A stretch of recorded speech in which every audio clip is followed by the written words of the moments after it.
Good morning, everyone. Welcome to AM Sports here with me, Muftau Nabila Abdullah. The Minister of Sports and Recreation, Kofi Idi Adams, has revealed that the sector is close to setting up a sports fund that will ensure that there's a dedicated source of funds for the development of sports in the country. Speaking during a meeting with the Ghana Olympic Committee on Tuesday, he said that the spiritual good wishes that is often handed to athletes has not inured to the benefits of this country, and that it's about time there's a dedicated source of funds to help athletes prepare for major competitions. The ministry have engaged with many of you on the matter of a sports fund, and we are inching close to getting that really done.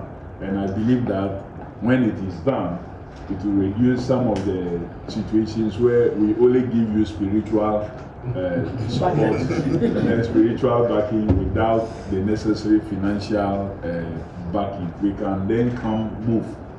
We back you spiritually, and we back you with what it takes to participate. And again, sports, you can't say today I don't have money, so I'm not going. And that it is tomorrow or tomorrow next that I will get money. By the time you get your money, the competition is over and everybody is gone. So we must always look for the money to be able to, because you alone cannot organize your competition. You have to compete with others. And so when the time comes, we would want everybody, the media, those of us in leadership, those who love the sports, to get involved. For all of us to mobilize and have a fund that can support the young ones especially. For me, we are in the period of talent and giving talents opportunities to grow. So I'm very grateful for this visit. Ghana has seen quite a lot of activities. We haven't won many medals at the Olympic levels, but we haven't also done badly. And so when we work together, I believe that something can happen. Who knows? The president of the Ghana Olympic Committee has eulogized the quartet of Barnabas Hage, Joseph Paul Amoah, Bokwene and Ibrahim Fuseni for securing a ticket to the World Athletics Championships that will be happening later this year in Tokyo. According to him, the athletes to be part of the 14 countries that secured qualification automatically clearly shows that Ghana has got the talent to be able to compete against the best in the world. And we are working with all the federations for such competitions, because for these top competitions, look, the whole world, how many countries do we have in the world? And they are one of the 14 that have qualified. And that's huge. Sometimes because we don't get a medal, they think now it's not important, but it's huge. And I think, first of all, we need to congratulate the athletes for their work, for the hard work and their commitment, and also for the Ghana Athletics for their consistency, because for the last so many years, they've been consistent in supporting these athletes to ensure that they always go for these relays and qualify for major tournaments. So this is what I've been talking about, planning. If we plan well, we know what we need to do. Right now, it's obvious that these athletes for the 4x100 are athletes that we should invest in for the next 4 years, because their performance shows, their track record is there, so they shouldn't have any problem with training. We should have a budget for them in terms of their training, in terms of medical support, in terms of coaching support, competition support. So if there's any competition they have to attend, they shouldn't have a problem. That's what I've been talking about, and that's what we want to do.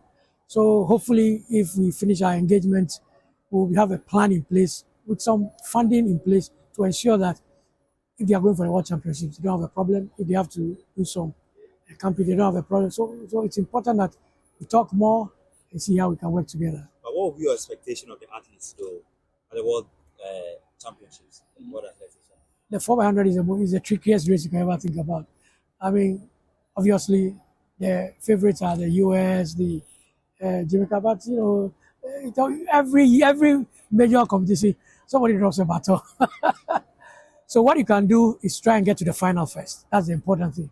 Once you get to the final, anything can happen. So for me, look, even if they get to the final and they don't win the medal, I think they would have achieved something. Because if the whole world, they are among the top 8 in the world, I think it's something we should be proud of. Gradually, if they work like this from the World Champions and it continues, by the Olympics, they will hopefully improve and hope for better things. To some football now, where Berekum Chelsea, 5 people or 5 technical team members and footballers. So the head coach, Samuel Boadu, 4 other players, Stephen Amankona, Mezek Afriye, they are all part of people who have been sanctioned by the Ghana Football Association for what the GFA described as misconduct during the FA Cup semi-final tie against Kumasi Asante Kotoko. My colleague, Zach Musbawa, has been going through the statements released by the football governing body and has details in this report. Berekum Chelsea head coach Samuel Boadu has been officially charged by the Ghana Football Association for misconduct following his side's FA Cup semi-final match against Asante Kotoko, which took place at the Takwa TNS Stadium. The GFA, in a statement released on Monday, revealed that the former Hearts of Oak manager had violated Article 1, Clause I of the GFA Disciplinary Code 2019 and Article 34, Clause 6D of the Ghana Premier League Regulations 2019. The charges are in relation to his alleged behavior toward match officials after the final whistle. According to the Ghana Football Association, it is alleged that after the match, Coach Boadu approached the referees in an aggressive, angry and fierce manner, using inappropriate gestures which constitute misconduct that brings the game into disrepute. The incident reportedly occurred in the immediate aftermath of the game as tensions flared over concerns about some of the refereeing decisions. His conduct, according to the FA, is considered contrary to the principles of sportsmanship, respect for match officials and the integrity of the game. The Ghana Football Association further noted that such behavior undermines the effort to promote discipline and decorum in Ghana football. Samuel Boadu has been given until Thursday, May 15, 2025, to respond to the charges. If found guilty, Samuel Boadu could face penalties ranging from a fine to a touchline ban or even a suspension from all football-related activities. Meanwhile, players Mezak Afriye, Stephen Amankona, Zakaria Fuseni and Saidu Mohammed have all also been cited for breaching Article 12, Clause 1I of the GFA Disciplinary Code and Article 34, Clause 6D of the Ghana Premier League Regulations. According to the GFA regulatory update, the players are alleged to have confronted match officials in a manner that undermines the integrity of the game.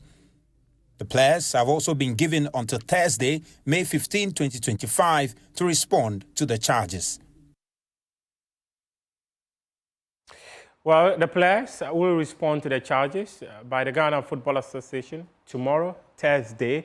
However, one player, he has already responded to his charges and has been fined by the Ghana Football Association for a celebration during a Ghana Premier League match against Kumasi Asante Kotoko. And that player is Emmanuel Ano. Let's take a look at how he celebrated. So he celebrated after scoring against Kumasi Asante Kotoko and displayed that I belong to Jesus. While the Ghana Football Association responded with a statement charging the player. And the statement says that it is not acceptable for you to display religious emblems or whatever during footballing activities. Let's take a look at the statement the Ghana Football Association released on Tuesday, and it states that Nations FC player Emmanuel Ano has been fined 500 Ghana cedi by the disciplinary committee for misconduct during the Ghana Premier League match against Kumasi Asante Kotoko. The player was found guilty of displaying a religious message on his undergarment after removing his shirt in celebration. He has also been strongly warned that any further misconduct will result in severe sanctions. Well, the boy has refused to hold back, and he's responded to the Ghana Football Association, taken to his X account, formerly Twitter, and questioned, if footballers can celebrate LGBTQ+, why can't same be done for Christ?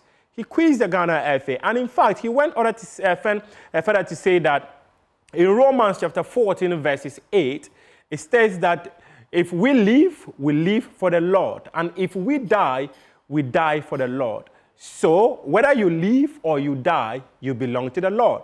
And he goes further to say that it is the kingdom's word that is displaying the magic on the pitch. That's what the player has responded. That the Ghana Football Association is yet to actually tell us whether there will be a reaction to that statement from the player or not. But the regulations governing football worldwide is that it's not acceptable for you to display any religious message, tribal message, during a football match. That's what the regulation says. But it appears many people in this jurisdiction do not have a proper appreciation of the FIFA regulations. Hence, they might find some of these things innocuous. However, they are against the rules governing football worldwide. Now, let's move on and bring you other stories. And to the camp of Manchester United, where their manager, Ruben Amorim, says that he feels disappointed with the performance of Manchester United this season. It seems like I'm pushing all to the players. I'm the responsible, and I'm really. It's hard to find another word. I'm really embarrassed of, in 26 games, win 6, and something is wrong in the way we are playing football. And sometimes it's not about the way we play, tactically and technically. It's the way we face competition and the way we suffer and the way we get mad because we are losing and the way we protect the goal. And these things we need to improve. And sometimes it's not just inside the pitch, it's outside the pitch. But that feeling that I'm talking about, like to fight until the end, the way we face competition, it's not okay to lose. It's not okay to draw. It doesn't matter if we can change our position in the league or not. That feeling is nothing about confidence. It's about the belief and the understanding that we are in Manchester United, and we don't want to be the worst in the league. And our position it's unacceptable. And for me, that is not lack of confidence. It's lack of something more profound. And I talked with the board and with everybody, even with the fans, in every moment.